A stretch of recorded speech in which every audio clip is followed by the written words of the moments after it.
Hello, class. Craig here. Just wanted to check in and touch base um, with regard to our student learning outcomes here right around the halfway point of the semester, SA2, and kind of look ahead to SA3 to give everybody an idea of how we can start thinking about achieving those outcomes in SA3, just like we did in SA2. Let me remind you of the critical thinking focus, right? And the idea of analyzing and synthesizing and evaluating. These are all verbs that provide us with an opportunity to achieve that critical thinking outcome. When you analyzed the poem in SA2, when you evaluated what other critics said about the poem, when you synthesized your information with the critics in order to compose a paper that looked at a poem from a critical thinking standpoint to make a claim about a theme related to life, to the human experience. Remember in our textbook, Reading and Writing About Literature, when we read and write about literature, we learn about life and ourselves. We learn about the human experience, right? And all of you did a nice job on SA2, reflecting on some aspect of life and analyzing the poem to make that point clear. By breaking it down and explicating it, looking at what was implied, making inferences, right? Notice these are terms from writing logically and thinking critically. So notice how I'm referencing our student learning outcomes. I'm referencing the bold-faced terms and strategies from the book. I'm referencing, right, the reading and writing about literature, because it's always the elements of fiction and the elements of poetry and the elements of plays, right? You broke those poems down and analyzed plot, character, speaker, listener, imagery, lineation, style, symbolism, point of view, right? You broke down and analyzed all those ideas, right, to better understand the point that the poem is making about the human experience. And that's what this is all about. So I just wanted to say, keep up the good work. And just as we achieved our student learning outcomes in SA1, when we essentially did a character analysis of Mrs. Mallard analysis, we evaluated the sources based on their rhetorical strategies. So we achieved our critical thinking by analyzing and evaluating and composing the essay. We achieved rhetorical awareness, right, by understanding the premises, right, and conclusions of the critics' arguments, right, understanding what is implied in the words of the stories, making inferences. So it's all coming together, and that's why right around this time in the semester, we've engaged with various critical thinking strategies, from writing logically, thinking critically, using Occam's razor, using Rogerian strategy, using dialectical thinking. And just as these ideas played a role in SA2, they're going to play a role in SA3 and in SA4 as you're working on achieving your student learning outcomes. Now, SA1 essentially was dealing with Mrs. Mallard's situation as a woman. We looked at the story of an hour to better understand why she died at the end. What was the cause of her death? Was it happiness at seeing her husband, or was it almost in some ways shock? Because when he died, right, did she not realize that maybe she had other opportunities that wouldn't have been afforded to her as a woman at that time, right? Divorce wasn't really an option. How would she support herself if she chose to leave him? So again, during that 1 hour, through the point of view, through the omniscience, we get a glimpse into the mindset of a woman at that time, right? So we get that kind of awareness of her situation from a female perspective. And at the time, right, there wasn't really a lot of female writers that were celebrated and financially successful and so on and so forth, right? It was pretty much, the decisions were made by white men at the time. and as reading and writing about literature says, seemingly heterosexual white men. Seemingly, that's the key word. So again, we started looking at gender in essay 1, right? Because through our reading and writing about literature, we also want to incorporate the different critical theories as we're writing essays 3 and 4. So we've already done a gender criticism, right? In your character analysis of Mrs. Mallard, you looked at her identity, not to mention the various themes related to culture. In your poetry analysis, if you analyze the speaker or the listener, you also were looking at, in some ways, identity.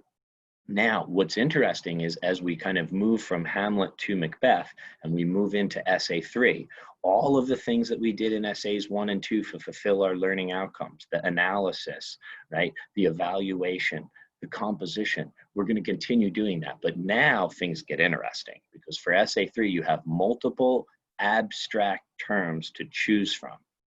And you'll see on the video that I made, I go through each of the terms as a possible paper topic, but I want to call your attention to identity right now, because as we're moving in the second part of the semester, I really want us to start thinking about the Shakespeare plays beyond just critical thinking and look at what they tell us about the human experience.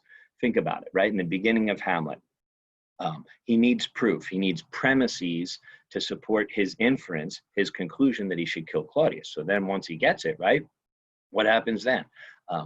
Why doesn't he kill him after the play? Well, he does not use Occam's razor, that writing logically, thinking critically strategy.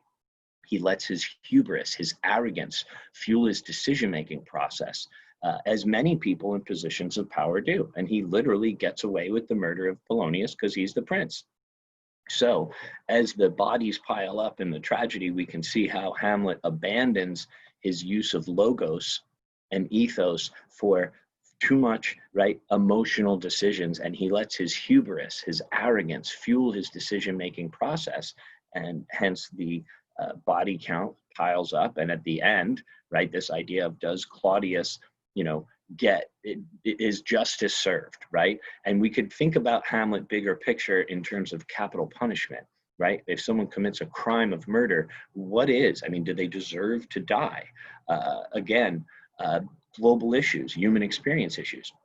Furthermore, at the end of the play, when Hamlet's saying, it wasn't me, Laertes, he apologizes to him, it was my madness. Again, is he creating the insanity defense? So when you look at essay 3, you've got the idea of identity. And if you want to go from a psychological standpoint, Hamlet is definitely an option, as is Macbeth and Lady Macbeth, which I'll get to in a minute here. But you also have the idea of justice is also one of the words in essay 3. And if you want to look at capital punishment and things of that nature, and penalties for crimes and or the insanity defense, right, that would also work. Now, when we get to Macbeth, right, she technically unsexes herself. So if that's the case and she's removed her femininity, right, and Macbeth says, right, I'm doing it all for her approval. And she says, if you love me and if you're a man, you'll do this. And he knows logically it's wrong. He knows he should not kill Duncan. But because she persuades him based on emotions, right? Is it a crime of passion? And his masculinity, is it his machismo? So I think not only is their relationship ripe for an LGBTQIA criticism or a queer theory criticism, looking at it from that perspective, looking at gender and identity. But I think you could also look at his defense, those of you that are into legal situations or possible promising attorneys down the road, that he did it all for love.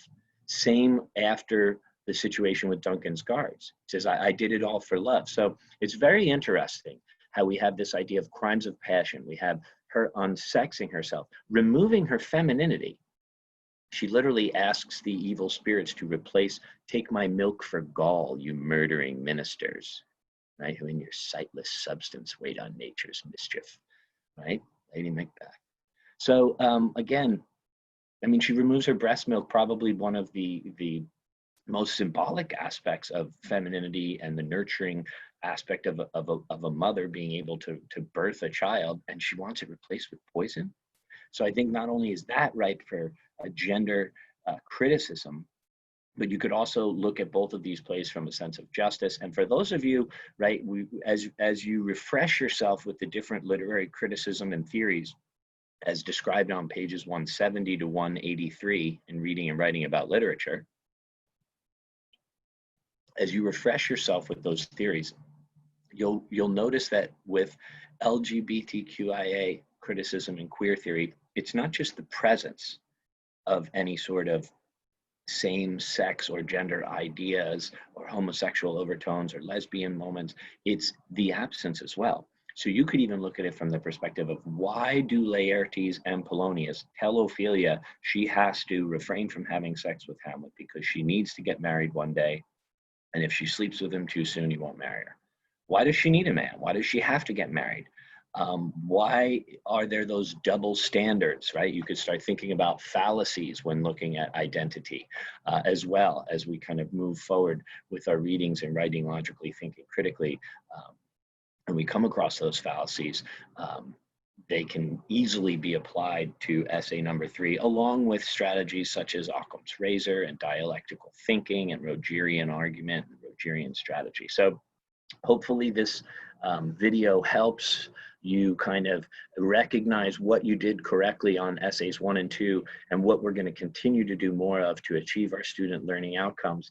And also, I forgot about, what about the homoeroticism with Hamlet and Horatio, by the way, too, right? And maybe, does Macbeth have a thing for Duncan in some ways? I mean, when you look back at the text, there are a lot of things that are implied that we could make inferences when we look at the facts and the words on the page. We could make inferences and support them with the facts and the words on the page, those premises.